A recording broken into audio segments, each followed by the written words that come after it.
Jamaah dan Allah wa iyyakum ajma'in, masih kita mengkaji Al-Khusyu' fi Shalah, musannifnya Muhammad bin Lutfi As-Sabagh.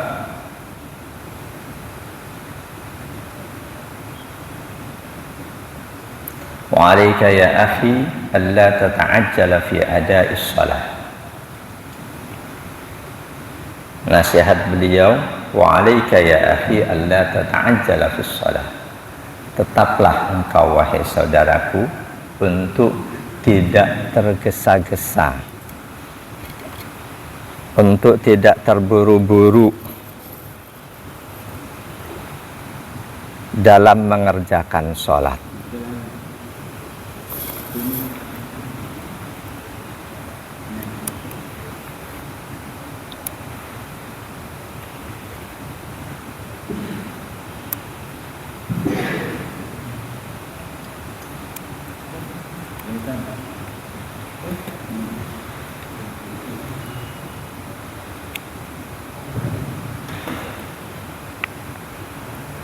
Tetaplah engkau wahai saudaraku untuk tidak terburu-buru dalam mengerjakan sholat. Terburu-buru, pengen buru-buru selesai. Inna dzalika sababun fi ifsadi sholatik. Sesungguhnya keterburu-buruan dalam mengerjakan sholat menjadi salah satu sebab rusaknya sholat kita. Siapapun ngerjain sholat kok terburu-buru, bisa selamat sampai selesai, sholatnya tetap bisa konsentrasi, beruntunglah dia. Tapi insya Allah siapapun yang terburu-buru, sejak awal yang ada di pikirannya udah kapan selesai. Insya Allah siapapun yang mengerjakan sholat terburu-buru, sholatnya rusak.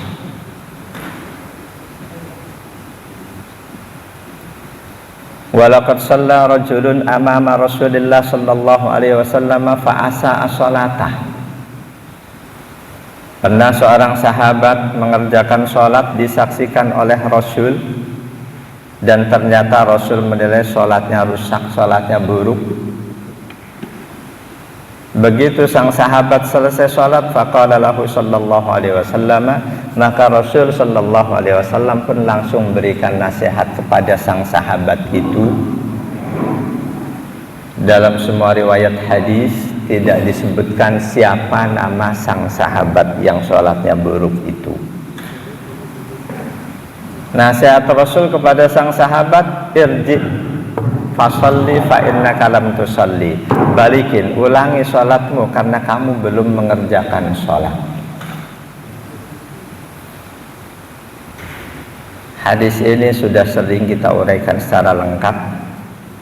Hadis Bukhari nomor 793, Muslim 397, Abu Dawud dan yang lainnya. Termasuk kata Imam Syafi'i dalam Musnad Syafi'i, hadis itu tidak disebutkan juga apa kesalahan sang sahabat. Cuma Imam Syafi'i meyakini pada saat itu kesalahan yang terjadi pada sang sahabat itu karena keterburu-buruannya beliau sang sahabat tidak tumakninah. Karena keterburu-buruannya sang sahabat tidak tumakninah. Ini sebentar lagi kita hadir di Ramadan, kita dapat saksikan bagaimana pola pelaksanaan sholat tarawihnya saudara-saudara kita umat Islam. Ada yang sangat-sangat cepat. Bahkan kalau kita lihat dalam tayangan videonya pelaksanaan sholat jamaah mereka, banyak makmum yang ketinggalan jauh dari imamnya karena cepatnya si imam. Yakin mereka-mereka yang mengerjakan seperti itu sudah diberikan nasihat pada mereka oleh ulama setempat. Ada di Blitar, ada juga di tempat lain. Jamaah dan Allah wa iyyakum ajma'in. Memang sholat cepat tidak otomatis tidak boleh, dengan catatan cepatnya itu tidak meninggalkan rukun baik qauli ataupun fi'li. Kalau cepatnya saking cepatnya sampai dia tinggalkan salah satu rukun sholat, apakah tumakninah dia abaikan atau rukun qaulinya bacaan wajibnya jadi kacau balau, maka cepat yang seperti itu hukumnya haram. Selama cepatnya itu rukun tetap dia laksanakan, bacaan wajib tetap dia laksanakan, demikian juga bacaan-bacaan sunnah. Ada sebagian ulama berpandangan bacaan sunnah pun ketika nggak benar, sesudah Al-Fatihah baca surah, bacaannya nggak benar. Ketika bacaannya nggak benar, dia tidak lagi dianggap sebagai Al-Quran. Dalam sholat nggak boleh ada bacaan-bacaan lain yang tidak diajarkan oleh Rasulullah Sallallahu Alaihi Wasallam. Ketika bacaan Quran sunnahnya nggak benar, lantas tidak lagi masuk kategori Al-Quran. Padahal di saat berdiri, bacaan yang diperintahkan baca Quran, kok dia baca seperti katakanlah koran berbahasa Arab, karena Qurannya kacau balau, maka ada yang berpandangan sholatnya pun batal walaupun itu bacaan sunnah. Jadi cepat, pelaksanaan sholat cepat selama tidak mengabaikan rukun sholat boleh. Yang terbaik tidak tergesa-gesa. Di hadis sahih Rasul sebutkan ketika kita sedang sholat itu kita sedang munajat dengan Allah. Ketika kita buru-buru menyelesaikan sholat kita, berarti kita pengen buru-buru dalam tanda kutip berpisah dari Allah, buru-buru pengen menjauhkan diri dari Allah. Dari situ saja sudah jelas tidak baiknya hal itu. Yang sebaliknya, yang seharusnya setiap muslim mukmin ingin selalu bersama Allah. Yang kedua, sholat buru-buru makruh selama tidak mengabaikan syarat rukun sholat. Karena sebetulnya ketika kita sedang sholat itu kita sedang masuk dalam proses pengguguran dosa-dosa kita. Ketika sholat kita cepetin, kita buru-buru, berarti kita nggak pengen banyak dosa kita berguguran. An Jubair bin Nufair radhiyallahu anhu, anna Abdullah bin Umar radhiyallahu anhu ra'a fatan wa huwa yusalli qad atala salatahu wa atnaba fiha. Dari Jubair bin Nufair radhiyallahu an, sesungguhnya sahabat Nabi Abdullah bin Umar radhiyallahu anhu pernah melihat seorang pemuda mengerjakan sholat. Si pemuda ini sholatnya panjang banget, panjang berdirinya, panjang banget, berlebih-lebihan, atnaba biha. Tapi ketika rukuk sujudnya cepat banget, berdirinya lama, rukuk sujudnya cepat. Dilihat oleh sahabat Abdullah bin Umar radhiyallahu anhu. Faqala, sang sahabat Nabi ini seketika berkata, man ya'rifu hadza? Siapa yang kenal sama pemuda ini? Faqala rajul, ana. Seorang sahabat atau tabi'in berkata, aku kenal siapa dia. Faqala, lantas sahabat Abdullah bin Umar berkata, lau kuntu a'rifuhu la amartuhu ayyutila ruku'a was sujuda. Andaikan aku kenal dia, aku sarankan dia untuk tidak cuma memanjangkan berdirinya, tapi juga memanjangkan ruku dan sujudnya. Ya, karena di hadis yang lain Bukhari Muslim, sifat sholat Rasul itu rukun-rukunnya berimbang, nggak ada yang jomplang. Berdirinya 10 menit, ruku sujud masing-masing cuma 1 menit, jomplang. Sifat sholat Rasul dari sahabat Anas dan sahabat yang lainnya seimbang. Ketika berdirinya katakanlah 5 menit, maka rukunya 4 menit, sujudnya 4 menit kurang dikit, enggak jomplang jauh. Kata sahabat Ibnu Umar, andaikan aku kenal dia, aku akan sarankan dia untuk tidak hanya memanjangkan berdirinya dalam sholat, tapi juga memanjangkan ruku dan sujudnya. Apa alasan beliau? Fa inni sami'tu Nabiy sallallahu alaihi wasallam yaqul, karena aku pernah mendengar baginda Nabi sallallahu alaihi wasallam bersabda, innal abda idza qama yusalli utiya bidunubihi fawudi'at ala ra'sihi wa atikihi. Sesungguhnya seorang hamba ketika dia berdiri mengerjakan sholat, dosa-dosanya diletakkan di atas kepala atau pundaknya. Fakullama raka'a sajada tasaqatat anhu. Setiap kali dia ruku, dia sujud, dosa-dosa itu pun berguguran. Ketika rukuk sujudnya sebentar, tentu yang gugur tidak banyak-banyak banget. Semakin dilamakan rukuk sujudnya, semakin banyak yang berguguran dosa-dosanya. Jamaah dan Allah wa yakum ajmain, hadis ini diriwayatkan oleh Imam Ibnu Hibban, At-Tabrani dan Al-Baihaqi, dan ditahqiq oleh Syu'aib Al-Arnaud. Hadisun sahihun, hadis ini masuk kategori sahih. Jadi siapapun kita yang berharap dengan sholat kita dosa-dosa kita berkurang, maka jangan pernah terburu-buru dalam mengerjakan sholat. Bismillah.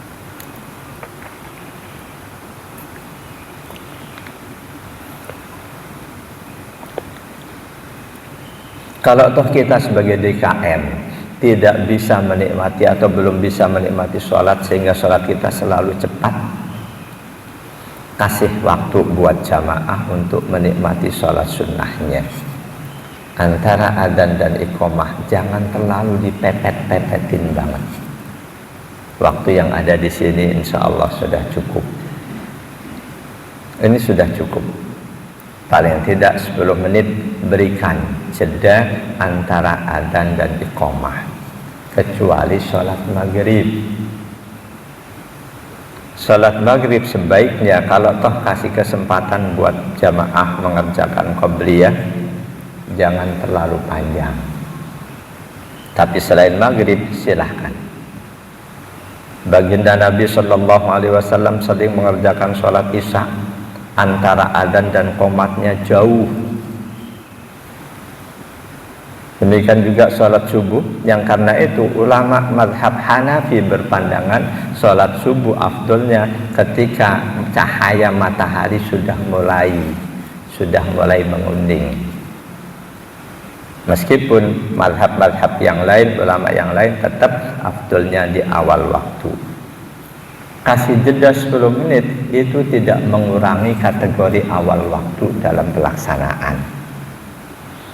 Lebih dari itu, ketika kita yang datang duluan, kita duduk, kita zikir, kita senang hati nunggu saudara-saudara kita yang baru datang, mereka kerjakan sholat qobliyahnya. Insya Allah karena kerelaan kita menunggu mereka, sholat mereka kita ikut dapatkan pahala. Jamaah dan Allah wa yakum ajma'in.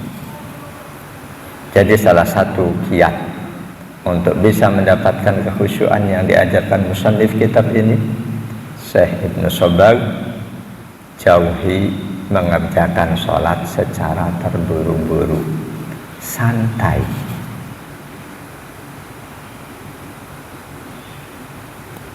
id salatuka ya akhi bi anatin wa tamahulin wa tuma'ninatin tamatin. Kerjakan salatmu wahai saudaraku dengan ketenangan, dengan santai, dengan tumakninah yang sempurna.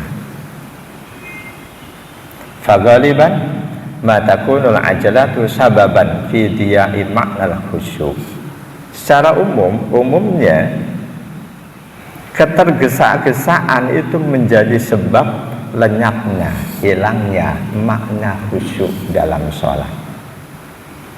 Khusyuk tenang, tenang jiwa, perasaan, pikiran, juga tenang fisik. Bagaimana disebut tenang ketika kita terburu-buru? Bahwa terburu-buru boleh selama syarat rukun tidak hilang. Rasulullah pernah mengerjakan sholat rawatib qabliyah sangat cepat.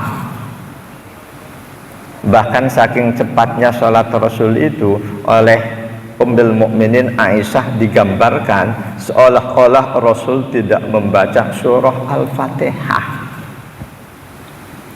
Seolah-olah tidak membaca surah Al-Fatihah dibanding kebiasaan beliau.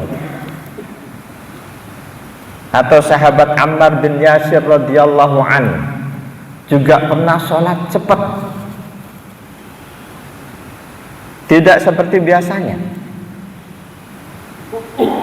Karena cepatnya, beliau ditanya oleh sahabat yang lain, kenapa tadi kau sholat terburu-buru cepat? Sang sahabat Ammar bin Yasir tanya balik, dalam penilaianmu ada tidak syarat rukun yang aku abaikan? Tidak ada. Aku cepatkan sholatku karena aku merasa setan, iblis demikian banyak berusaha mengganggu aku. Yang jelas tidak ada informasi baik Rasulullah atau para sahabat sholatnya selalu cepat, nggak ada. Yang ada cepat itu cuma sesekali, situasional. Ketika Rasul selesai sholat duhur, datang tamu dari jauh, tamu wajib dimuliakan, beliau memilih untuk tidak mengerjakan ba'diyah duhur, segera mendatangi tamu. Pertimbangan beliau memuliakan tamu wajib, ba'diyah duhur sunnah. Ketika sadar ada kewajiban yang menunggu, kalau dipaksakan ngerjain ba'diyah, boleh jadi akan terburu-buru. Yang dari peristiwa itu selanjutnya, sang tamu urusannya beres sampai tiba waktu asar. Rasul kerjakan sholat asar di masjid berjamaah. Ketika selanjutnya beliau pulang saat itu ke rumah Ummu Salamah Ummul Mukminin, sampai rumah Rasul langsung ngerjain sholat 2 rakaat. Apa yang beliau lakukan itu menimbulkan tanda tanya di hati Ummu Salamah. Karena tahunya beliau sesudah sholat asar tidak boleh ada sholat sunnah, tapi kok Rasul kerjain. Maka hal itu pun beliau tanyakan. Jawaban Rasulullah SAW, betul aku melarang sesudah asar, sesudah subuh mengerjakan sholat sunnah ba'diyah atau sholat sunnah mutlak. Namun sholat yang baru saja aku kerjakan adalah ba'diyah duhur yang tadi tidak sempat aku kerjakan berhubung datang tamu. Jamaah dan Allah wa yakum ajma'in. Jadi ketergesa-gesaan dalam mengerjakan sholat tidak bisa dimungkiri, merupakan salah satu penyebab hilangnya makna khusyuk dari sholat seseorang. Faqad rawa ashabus sunani, sungguh ashabus sunan, Abu Daud, At-Tirmidzi, An-Nasai, Ibnu Majah, minimal itu, ada yang lainnya lagi, telah meriwayatkan anna Nabi sallallahu alaihi wasallam qala, bahwa Nabi sallallahu alaihi wasallam bersabda, la tujzi'u salatun la yuqimur rajulu fiha sulbahu fir ruku' was sujud. La tujzi'u salatun, salat tidak cukup, tidak sah. La yuqimur rajulu fiha sulbahu fir ruku' wasujud, di mana orang yang ngerjainnya tidak meluruskan tulang punggungnya di saat ruku' dan sujud. Ruku' melengkung, sujud pun demikian melengkung. La tujzi'u, tidak sah, tidak cukup sholatnya. Kita ruku, punggung kita harus lurus. Kita sujud, tulang punggung pun harus lurus. Tidak boleh terlalu merendah, cembung nggak boleh, cekung juga nggak boleh. Hadis ini riwayat Imam Abu Dawud, At-Tirmidzi, An-Nasai, dan Imam Ibnu Majah. Bahkan di riwayat Imam Muslim, annahu sallallahu alaihi wasallam qala, Nabi sallallahu alaihi wasallam bersabda, tilka salatul munafiqin. Salat seperti itu tadi, itu adalah salatnya orang munafik. Itu salatnya orang munafik. Yarqubus samsa hatta idza kanat baina qarnay syaitan qama fanaqura arba'an la yadhkurullaha fiha illa qalila. Mereka orang munafik salat nunggu di akhir waktu.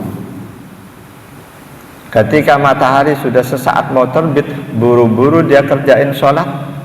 Matahari terbit, matahari terbenam, oleh Rasul disebut qarnai syaitan, dua tanduk setan. Oleh beliau mengerjakan sholat di saat matahari terbit dan terbenam itu tidak boleh. Nah, itu ketika kita yang menjalankan sunnah sholat tuluk, sholat syuruk. Tuluk atau syuruk itu waktu terbitnya matahari. Tunggu beberapa menit sampai terbitnya agak lebih tinggi baru kerjakan. Jangan pasti waktu itu. Salatnya orang munafik, mereka menunggu, mengintai matahari. Ketika matahari sudah dekat mau keluar, ketika sudah membentuk menjadi seolah dua tanduk setan, qoma, mereka buru-buru salat. Dan pelaksanaannya fanaqura arba'an, mereka buru-buru seperti burung matok, cepat banget. Rukuknya seperti burung matok, sujudnya pun demikian. La yadhkurullaha fiha, mereka tidak sebut Allah di dalam sholatnya itu illa qalila, kecuali sedikit banget. Memang para ulama fikih membatasi tumakninah itu minimal setara dengan bacaan sekali tasbih subhanallah atau subhana rabbiyal azim, subhana rabbiyal a'la. Sekali di saat membaca itu posisi dalam posisi ruku atau sujud itu sudah masuk kategori tumakninah. Tapi ingat, Rasul di banyak hadis mencontohkan bacaan itu paling tidak 3 kali. Ketika kita merasa cukup dengan baca sekali subhana rabbiyal a'la, kita harus ingat bahwa orang munafik zikirnya itu sedikit banget. Ketika kita memilih pilihan yang sedikit, jangan-jangan di hati kita ada virus kemunafikan. Innal munafiqina yukhadi'una Allah wa huwa khadi'uhum wa idza qamu ila sholati qamu kusala wa la yadhkuruna Allah illa qalila yura'una an-nasa wa la yadhkuruna Allah illa qalila. Mereka tidaklah berzikir, menyebut-nyebut nama Allah kecuali sedikit. Dan bacaan rukuk sujud Rasul nggak cuma itu, ada bacaan lain yang jauh lebih panjang.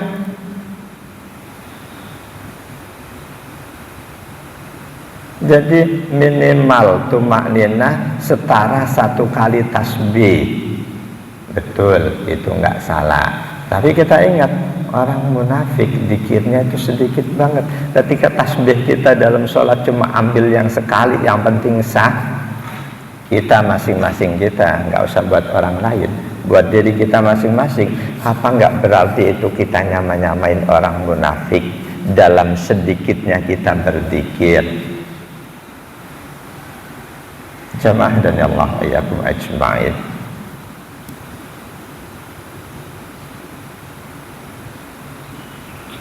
Jadi sholatnya orang munafik, hadis riwayat Imam Muslim, mereka nunggu di akhir waktu, begitu sudah dekat mereka tergopoh-gopoh ngerjain sholat, dan lantas dalam sholatnya mereka seperti ayam matok, cepat banget.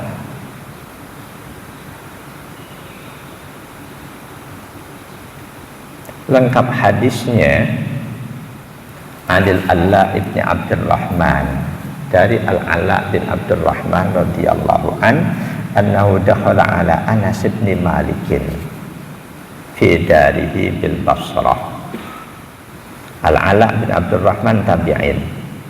Suatu hari beliau bertamu kepada sahabat Nabi Anas bin Malik radhiyallahu an di rumah sang sahabat Anas di Basrah, Irak. Hinan sarafa min al-duhri. Ketika saat itu selesai duhur. Wadaruhu bijambil masjid. Rumah sahabat Anas ini ada di samping masjid. Falamma dakhalna alaihi, ketika kami masuk ke rumah beliau, qala, beliau berkata, as-salaitumul asr. Kamu sudah sholat asar? Fakulna lahu, kami menjawab, innaman sharafna as-sa'ata min ad-duhri. Kami tadi berangkat sesaat setelah duhur.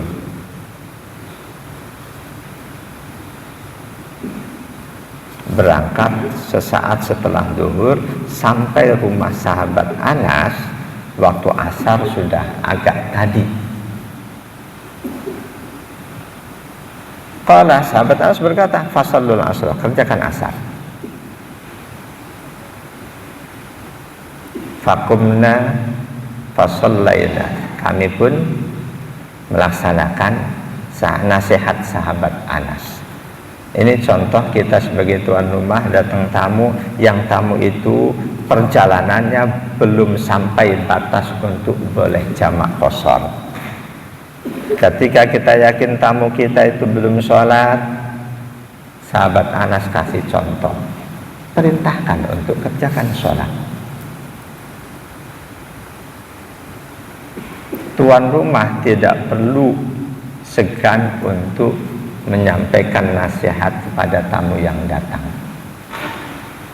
Bahkan meskipun si tamu itu non-muslim,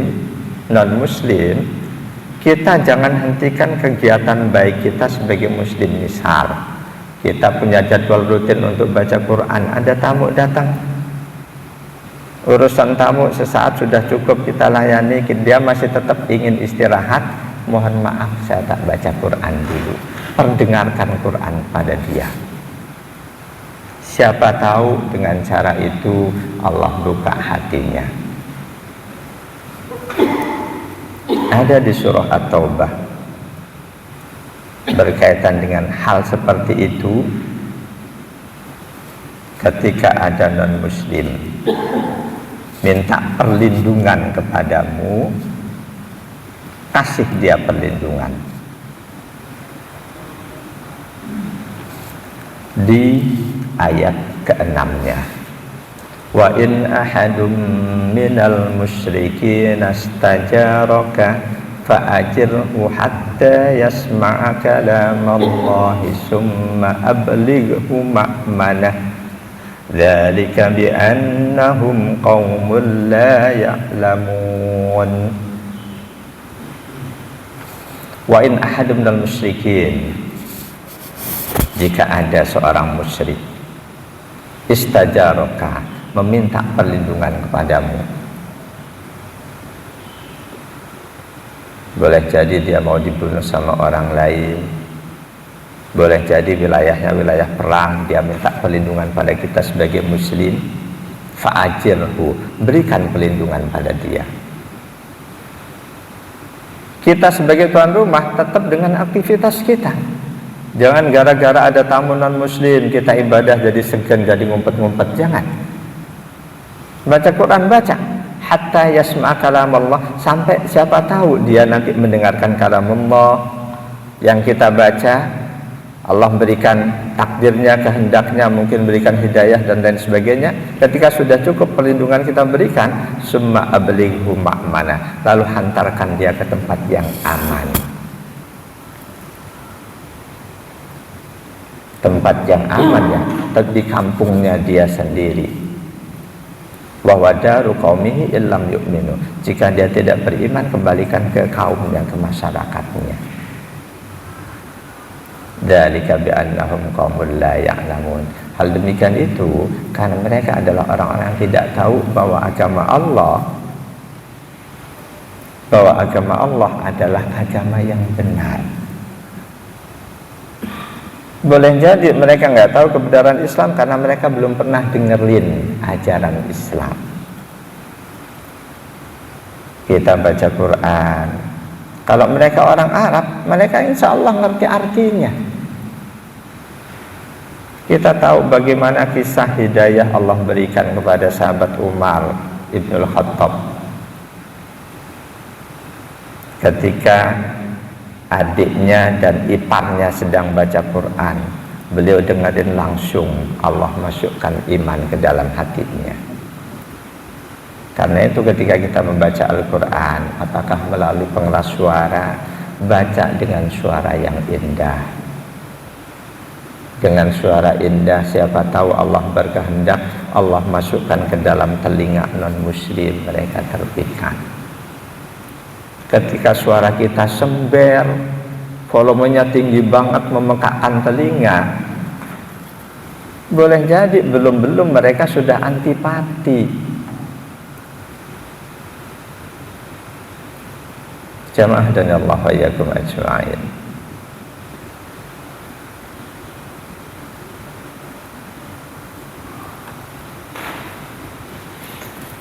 Jadi sahabat Anas bin Malik ketika dapat kedatangan tamu itu datang ke rumah beliau dekat masjid. Tuan rumah nanya, kalian sudah sholat asar? Tadi kami berangkat setelah duhur. Sampai situ ya otomatis belum sholat asar. Oleh sang sahabat diperintahkan, fasallul asar, kerjakan sholat asar. Fakumna fasallaina, kami pun bangun, kami kerjakan sholat. Falamman sarafna, ketika kami selesai sholat, kami kembali ke rumah sahabat Nabi itu. Qala, sang sahabat berkata, sami'tu Rasulullah sallallahu alaihi wasallam yaqul, aku mendengar Rasulullah sallallahu alaihi wasallam bersabda, tilka sholatul munafiqin. Sholat seperti itu sholatnya orang munafik. Yajlisu yarkubus samsa, mereka duduk santai mengintai matahari, memperhatikan matahari. Idza kanat baina qarnai syaitan, ketika matahari sudah ada di antara dua tanduk setan, dekat tenggelam subuh asar atau dekat terbit subuh. Ketika matahari sudah berada di posisi dua tanduk setan, qomah, baru dia bangun mengerjakan sholat. Fanak koroha arba'an, sholatnya pun akan seperti burung matok, cepat banget. La yadhkurullaha fiha illa qalila, dia tidak banyak sebut-sebut nama Allah dalam sholatnya. Hadis ini dari Imam Ahmad, Imam Muslim 1443, At-Tirmidzi dan An-Nasa'i. Apa ucapan Nabi makna tilka sholatul munafik? Itulah sholatnya orang munafik.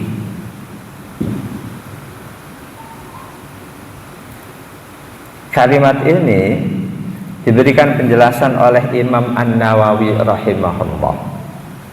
Muhyiddin Yahya bin Syaraf An-Nawawi, salah seorang ulama besar mazhab Syafi'i yang karya-karya beliau abadi, senantiasa dirujuk oleh umat Islam, meskipun si umat itu tidak bermadhab seperti madhab beliau. Bahkan salah satu kitab beliau, Riyadhus Shalihin, yang terjemahannya banyak berkembang luas, tersebar di mana-mana, itu diterjemahkan oleh ulama yang jelas-jelas pandangannya berbeda dengan beliau, ulama Wahabi. Syekh Utsaimin dikasih penjelasan yang penjelasannya terutama dalam hal makna bid'ah berbeda dengan beliau. Kata Imam Nawawi berkaitan dengan sabda Nabi, tilka sholatul munafik, itulah model sholatnya orang munafik. Kata beliau, fihi tasrihun bidammi ta'khiri sholatil asri bila udrin. Di situ terkandung penjelasan yang sangat gamblang bahwa menunda-nunda sholat asar. Demikian juga sholat subuh tentu maksudnya tanpa udzur adalah merupakan sesuatu yang tercela. Menunda-nunda sholat tanpa udzur, sholat asar sampai matahari dekat tenggelam, sholat subuh sampai matahari dekat terbit, itu tercela. Jamaah hadani Allah wa iyyakum ajma'in. Jadi sholat ngebut, pasti bacaannya pun nggak banyak, tasbihnya pun pasti nggak banyak, atau jangan-jangan malah nggak baca tasbih dengan alasan bacaan ruku sujud sunnah, demi sholat cepat dia tinggalkan. Ketika itu yang masih terjadi pada kita, yang harus kita ingat-ingat, sadarkan diri kita bahwa orang munafik wala yadhkurunallaha illa qalila, mereka sangat sedikit dalam mengingat Allah. An-Nisa 142. Di Fathul Bari lebih jauh diberikan penjelasan, was-sahihu indahum asy-syafi'iyyati annahu la yajuzu ta'khiru hatta yabqa minal waqti rak'atan. Pandangan yang sahih di kalangan ulama Syafi'iyah, ulama madhab Syafi'i, menunda-nunda sholat sampai cuma tersisa waktu cukup untuk 1 rakaat tidak boleh. Misal 1 rakaatnya kita itu 1 menit, katakanlah waktu duhur, gampangnya jam 3:20 paling akhir waktu duhur. Kita tunda sholat duhur kita itu sampai jam 3:19, tersisa 1 menit, berarti tersisa waktu untuk cuma 1 rakaat sebelum masuk asar. Pandangan sahih ulama Syafi'iyah, ulama madhab Syafi'i, itu tidak boleh, haram hukumnya. Kalau ditundanya sampai tersisa 4 menit, 4 rakaat sholat duhur, itu boleh tapi makruh. Lain halnya kalau tertundanya itu karena udzur. Misalnya,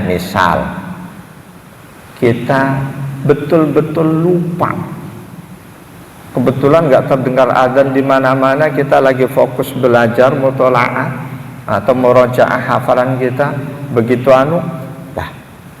duhur tinggal 2 menit, kita buru-buru sholat, itu tidak dosa, boleh sepenuhnya. Bahkan jangankan masih ada sisa waktu, begitu kita sadar kok sudah masuk asar, itu pun nggak dosa. Jadi lupa sholat atau ketiduran kita nggak ngerjain sholat, itu tidak dosa. Tapi begitu kita ingat, begitu kita bangun, kerjakan sholat yang kita terlupa atau tertidur itu. Man nama an sholatin aw nasiyaha falyusalliha idza dzakaraha. Hadis Bukhari Muslim. Siapa saja yang lupa mengerjakan sholat, atau dia lupa atau dia ketiduran, maka kerjakanlah ketika dia bangun atau ketika dia ingat. Jamaah dan Allah yakum ajma'in.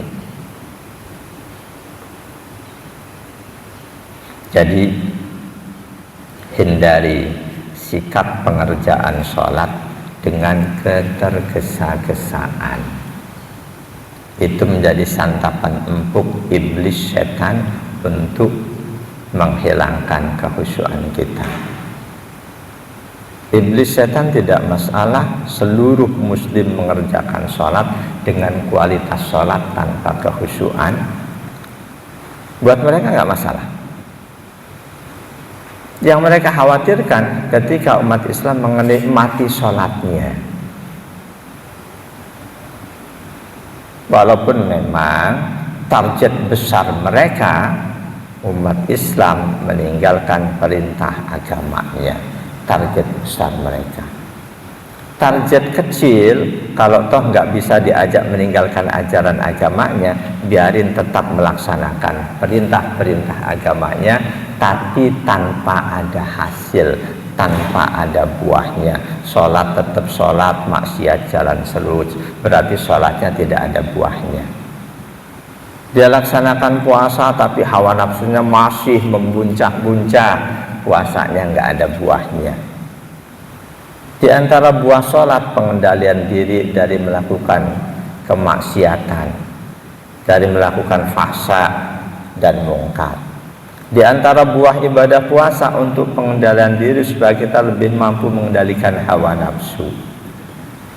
Di antara buah perintah infak sedekah supaya kita makin terkikis perasaan cinta dunia kita.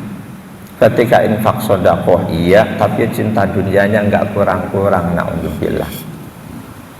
Infak sedekah iya, tapi cinta jabatannya sampai menghalalkan segala cara, naudzubillah.